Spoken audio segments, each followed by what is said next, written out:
разумной деятельности человека, в частности. В данном случае имеется в виду. Так, следующий вопрос.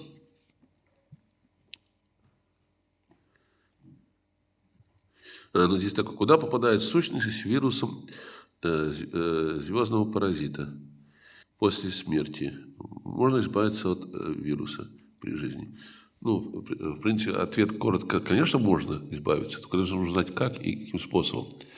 А если паразит сидит у вас, то после смерти, во-первых, он скушает очень много того, что у вас есть, и после смерти он покидает сущность уже, которая...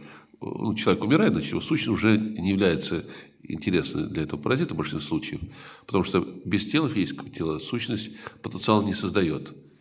И уже такой паразит выскакивает и ищет новую жертву, чтобы опять вселиться, подключиться и паразитировать. То есть, понимаете, реальный мир, он гораздо богаче, красочнее и красивее, и ужаснее одновременно, скажем так, чем нам пытаются навязать. Понимаете, но если правильно понимать природу и правильно знать ее, то даже ужасные вещи перестают быть ужасными. То есть, ну, я могу привести такой пример, я говорил неоднократно, но здесь может уместно быть. Давно еще, в 88 году, в 89-м точнее, была ситуация, когда один мой пациент спросил, вот у него дочка 3-летняя, и вот что ему делать, потому что в районе полуночи она вскакивает, начинает драться с кем-то в комнате, а в комнате никого нет. Ну, я попросил его привести ее, и она приехала, девчушка, классная девчушка была, 3 годика тогда была, сейчас, конечно, уже молодая женщина, девушка. Вот, и такая голубоглазая, блондиночка, волнистые волосы, такие красивая девчушка. Ну, я, в отличие от родителей, понимал, что происходит, и говорил с ребенком на том языке, который ребенку понятен. Я говорю, что, говорю, вот тебе нападают? Да, говорит, только я ложусь спать, 2 существа, говорит, приходят и пытаются меня схватить, а я с ними дерусь кулачками. Говорит, дерусь. Ну, ребенок как может сражаться, защищать себя? Конечно, на том уровне понимания, который она имела в тот момент. Ну, сопротивление, значит, кулачками отбиваться от этих монстриков таких.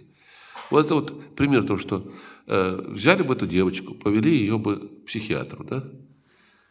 Ну, психиатру сказать, вот девочка говорит, вот и вы знаете, вот я, когда ложусь спать, около полуночи появляются существа, начинают хотят меня схватить, а я с ними дерусь. Ну, что психиатр скажет? Понятно, клиника, да?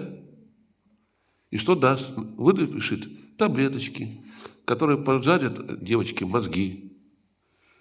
После чего она видеть ничего не будет. Вопрос.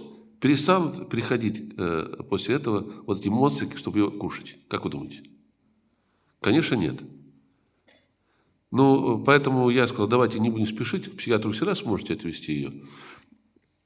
Опять-таки, тогда я ребенку просто опять на детском языке не объясню, что, допустим, перестройка мозга и так далее, защиту и так далее. Ну, понимаете, это можно то же самое, как квантовую физику прочитать.